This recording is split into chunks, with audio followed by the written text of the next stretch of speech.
Okay students, अब हम करते हैं एक और प्रॉब्लम है प्रैक्टिस प्रॉब्लम जो मैंने आपको सेंड की थी। उस प्रैक्टिस प्रॉब्लम का question number 94।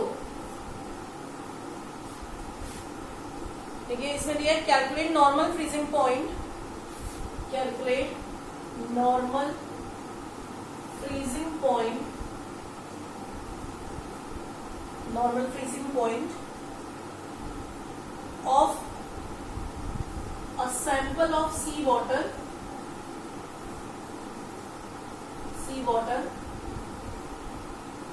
containing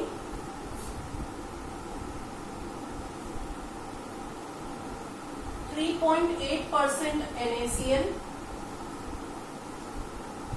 and 0.12% MgCl2 by mass और Kf की वैल्यू गिवन है। Kf इज 1.86 केल्विन पर मोलर। ठीक है, ये आपको गिवन है और ये कैलकुलेट करना है। देखिए इसमें आपको स्टूडेंट्स दो सॉल्यूट डाले गए हैं। ठीक है, तो जब दो सॉल्यूट डाले होते हैं तो दोनों की वजह से लोअरिंग आएगी फ्रीजिंग पॉइंट में। तो ठीक है, अब दोनों की वजह से जब लोअरिंग आएगी तो कैलकुलेट करने का क्या तरीका होगा कि आप दोनों का डेल्टा टीएफ कैलकुलेट करो और फिर उसे ऐड कर दो। तो अब आप क्या करिए, डेल्टा टीएफ 1 निकालिए, केएफ एम फॉर्मूला लगाकर, आई केएफ है, आई ध्यान रखिए। डेल्टा टीएफ 2 भी निकालिए, आई केएफ एम लगाकर, M1 M2, KF तो दोनों में इक्वल रहेगा। कैसे निकलेगा डेल्टा TF1? I कहां से आएगा? पहली चीज क्या है? NaCl। NaCl में कितने पार्टिकल है? 2, तो I will be 2। KF 1.86, 3.8% NaCl डाला है, यानी कि 3.8 ग्राम NaCl डाला है। किसमें? 100 ग्राम सोल्यूशन में। तो 3.8 NaCl का मॉलिक्यूलर वेट 58.5 और 100 में से 3.8 जरा सब्ट्रैक्ट कर दो तो कितना आ गया?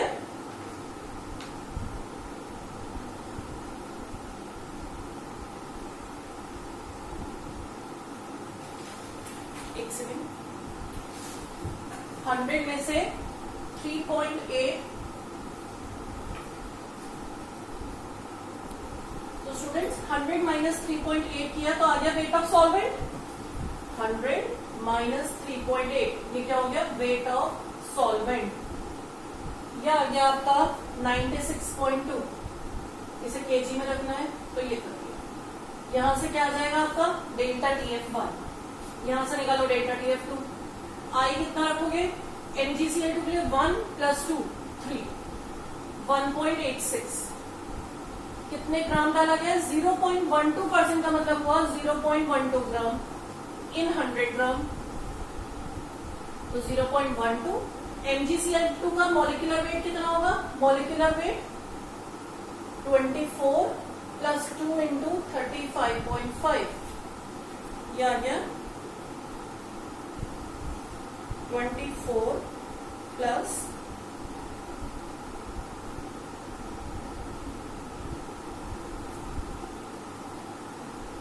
70, 94।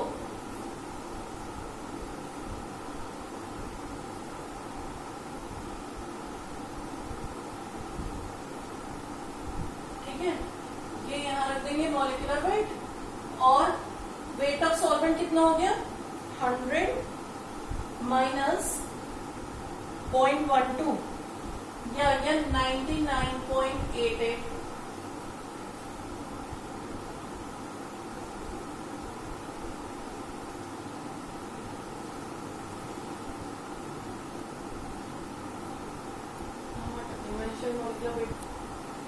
ये 95 है मॉलिक्यूलर वेट, ये 95 आ गया। तो अब ये सॉल्यूशन कर लीजिए। यहां से आ गया डेल्टा TF2 आपका, यहां से आ गया डेल्टा TF1। अब आप फॉर्मूला लगा दो, total delta TF equals to delta TF1 plus delta TF2। निकाल लो दोनों का ऐड करके। अब निकालना है वैसे आपको टीएफ। टीएफ निकालने के लिए आप फॉर्मूला लगाओ, delta TF equal to TF naught minus TF. ये वाली जो वैल्यू आएगी वो तो यहाँ सब्स्टिट्यूट कर दोगे। टीएफ नॉट की जगह क्या रखोगे, टीएफ नॉट। ये दोनों वैल्यूज किस में आ रही है आपकी,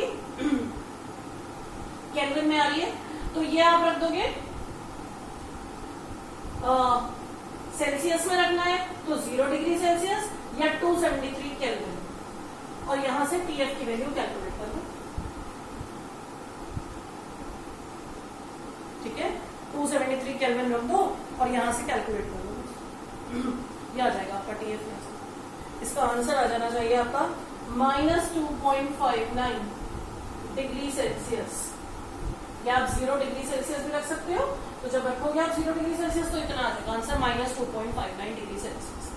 ओके, अब हम करते हैं कुछ numericals based on Henry's law. Henry's law तो वैसे ऐसा कोई बहुत बड़ी चीज नहीं है, बट उसके न्यूमेरिकल थोड़ा सा अलग से है। देखिए, हमने हेनरीज लॉ के 2 फॉर्म में पढ़े थे। एक तो पढ़ा था m equals to KH P, और एक पढ़ा था P इक्वल्स टू KH काई। ठीक है, ये 2 फॉर्म में पढ़े थे। अब हम देखते हैं कैसे क्वेश्चंस करने हैं। पहले हम लेते हैं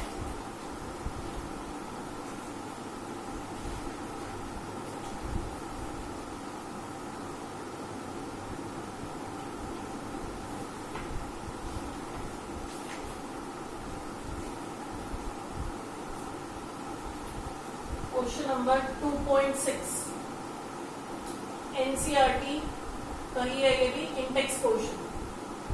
बच्चों, ये जो हम हेनरीज लॉ के क्वेश्चन कर रहे हैं, या मैं जैसे आपको एनसीईआरटी का बोल देती हूँ, ये सब बिल्कुल बहुत ही मोस्ट कॉमन क्वेश्चंस हैं, चाहे वो आईएससी बोर्ड है चाहे सीबीएसई बोर्ड। ये जो हम न्यूमेरिकल्स कर रहे हैं, ये मोस्ट पेटेंट न्यूमेरिकल्स है, मतलब इन टॉपिक्स के सबसे ज्यादा मोस्ट इंपॉर्टेंट न्यूमेरिकल्स। ठीक है, और बाकी और प्रैक्टिस के लिए मैं आपको प्रैक्टिस प्रॉब्लम्स दे रही हूँ। ठीक है, तो ये क्वेश्चन जो है ये है H2S is a toxic gas and its solubility in water at STP is 0.195 m. Calculate Henry's law constant. ये कैलकुलेट करना है। देखिए, एक गैस दी हुई है, उस गैस की आपको सॉलिबिलिटी दी है वाटर में कितनी है, मोलैरिटी की टर्म्स में दी है सॉलिबिलिटी। अब हेनरीज लॉ कांस्टेंट निकल पा रहे हैं, यानी कि KH। आप फॉर्मूला लगा दो, KH आपको सॉल्व करना है। मोलैरिटी दी हुई है, मोलैरिटी इज 0.195। आप मोलैरिटी वैसे तो हम फॉर्मूला लगा सकते थे P इक्वल्स टू KH काई, लेकिन ये फॉर्मूला तो हम तब लगा सकते थे जब हमारे पास काई होता। और प्रेशर भी दिया है बच्चों, अगर आप ध्यान से क्वेश्चन पढ़ो, ये लिखा है ये STP पे मेजर किया जा रहा है, तो प्रेशर कितना होता है STP पे 1 एटमॉस्फेयर, तो P भी गिवन है। आपको P पता है, अगर काई पता होता तो आप KH निकाल लेते। अब काई तो आप मोलैरिटी से काई सॉल्व कर लो। हमने इस सेट के मेथड्स किए हैं जिसमें हमने मोलैरिटी से काई निकाला है। मोलैरिटी का क्या मतलब होता है, 0.195 moles of H2S are in 1000 gram water. इसका ये तो मीनिंग होता है। तो आपको पता चल गया वाटर 1000 ग्राम है, वाटर के मोल्स निकालो, 1000 अपॉन 18, ये आ गया 55.56। अब आप काई का फॉर्मूला रख दो, काई will be moles of H2S upon H2S plus moles of water. Solve कर लो, यहां से आ गया काई 0.0035 आ गया। किसका काई आया, ये H2S का काई। अब इस फॉर्मूले में सब्स्टिट्यूट कर दो। यहाँ पर प्रेशर पता है 1 है, KH निकालना है, काई की वैल्यू है 0.0035, KH आ जाएगा 1 अपॉन 0.0035। इसका आंसर आ जाएगा बच्चों 285.71 एटमॉस्फेयर, मे बी आप लोगों की बुक्स में शायद मैंने चेक किया था, इसका आंसर थोड़ा डिफरेंट दिया हुआ है, शायद उन्होंने बार में सॉल्व किया है। अगर बार में सॉल्व करेंगे तो अलग आंसर आएगा, क्योंकि बार में एसटीपी पे जो प्रेशर होता है वो वैसे 1 एटमॉस्फेयर होता है, लेकिन अगर इसी को बार में रखा जाएगा तो ये रखी जाएगी वैल्यू, क्योंकि वो इतने बार के इक्वल होता है, सॉरी ये इतने होता है इसके इक्वल, तो ये वैल्यू रख दी जाएगी। ठीक है, तो आप इसके अकॉर्डिंग चेक कर सकते हैं कि क्या आपका जो भी यूनिट में आप सॉल्व करेंगे आंसर आ जाएगा। ठीक है, एक क्वेश्चन हो गया कि हेनरीज लॉ का। नेक्स्ट करते हैं। तो आज हमारा ये इस चैप्टर का लास्ट लेक्चर होगा और फिर हम कल से नेक्स्ट चैप्टर स्टार्ट करेंगे। ठीक है, तो नेक्स्ट में अब ये होगा स्टूडेंट्स, आईएससी वालों के लिए तो इलेक्ट्रोकेमिस्ट्री है, सॉरी सॉलिड स्टेट है नेक्स्ट चैप्टर आईएससी के लिए, और सीबीएसई के लिए नेक्स्ट चैप्टर है इलेक्ट्रोकेमिस्ट्री। सीबीएसई में हम सॉलिड स्टेट लास्ट ईयर ही पढ़ चुके हैं। वैसे ये चीज अभी कंफर्म नहीं है सीबीएसई के सिलेबस में कि वो सॉलिड स्टेट वाला चैप्टर 11th में इंक्लूड किया जाएगा या दोबारा 12th में इंक्लूड हो जाएगा। वैसे हमने वो पढ़ ही रखा है, अगर जैसे भी होगा हम दोबारा भी पढ़ लेंगे, उसे रिवाइज कर लेंगे सीबीएसई में। आईएससी वालों के लिए दोबारा से हो रहा है तो हम वो चैप्टर स्टार्ट करेंगे सॉलिड स्टेट। ठीक है, अच्छा अब नेक्स्ट क्वेश्चन है अगेन, ये भी एनसीईआरटी का ही है, इंडेक्स क्वेश्चन में से 2.7 क्वेश्चन है, Henry's law constant for CO2 in water is 1.67 into 10⁸ Pascal at 298 Kelvin. Calculate quantity of CO2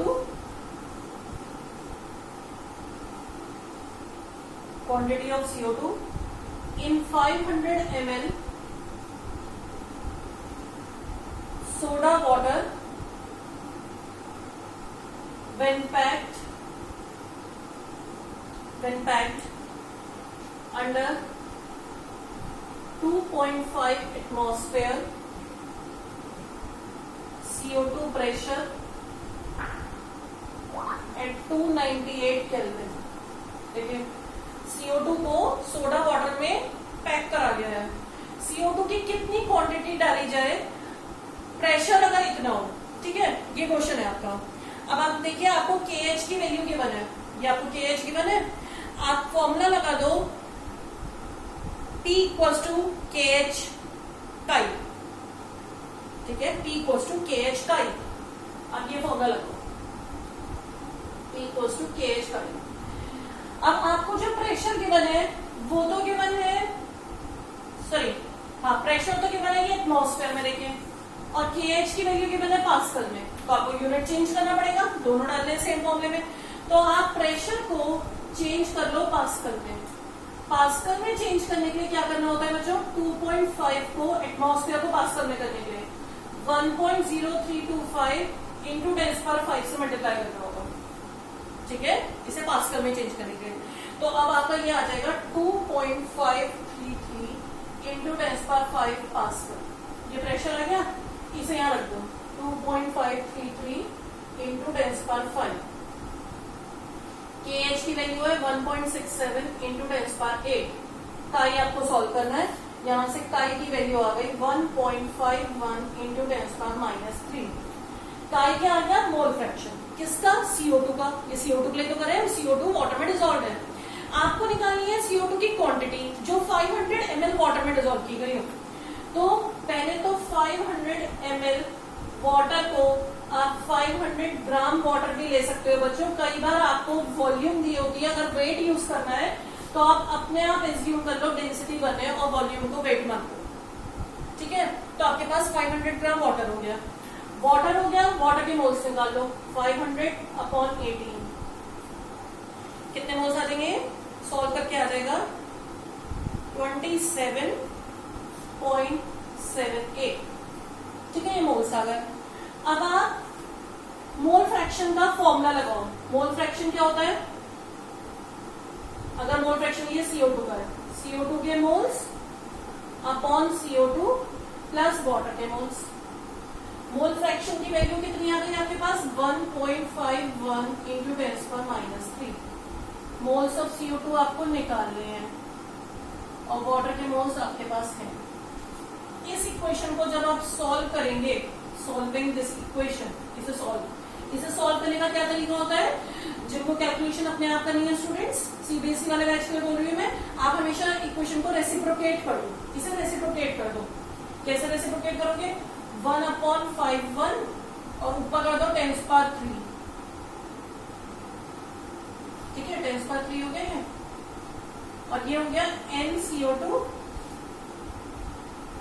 plus 27.78 upon NCO2। इसे सॉल्व जब तुम करोगे तो ये आ जाएगा तुम्हारा 0.662 into 10⁻³ equals to 1 plus 27.78 upon NCO2। और ये सॉल्व करके यहां से NCO2 की वैल्यू आ गई 0.0420, ये आ जाएगी वैल्यू 0.0420। ये 0.0420 क्या आ गए, मोल्स। तो मोल्स तो आ गए,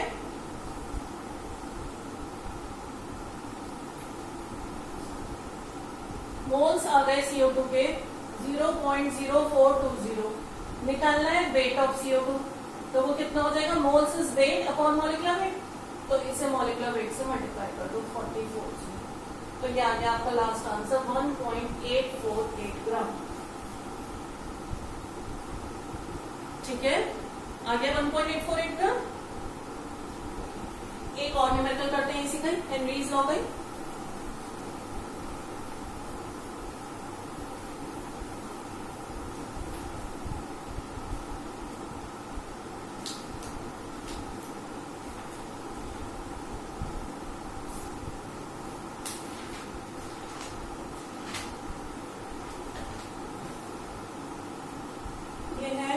क्वेश्चन नंबर 13 अगेन एनसीईआरटी का, ये भी एक्सरसाइज का क्वेश्चन नंबर 13। इस क्वेश्चन में दिया हुआ है students, partial pressure of ethane, partial pressure of ethane is 1 bar for 6.56 into 10⁻³ gram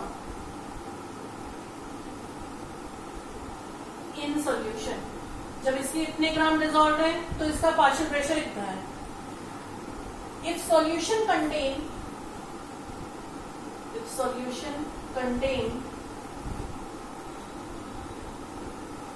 5 into 10⁻⁻² gram ethane,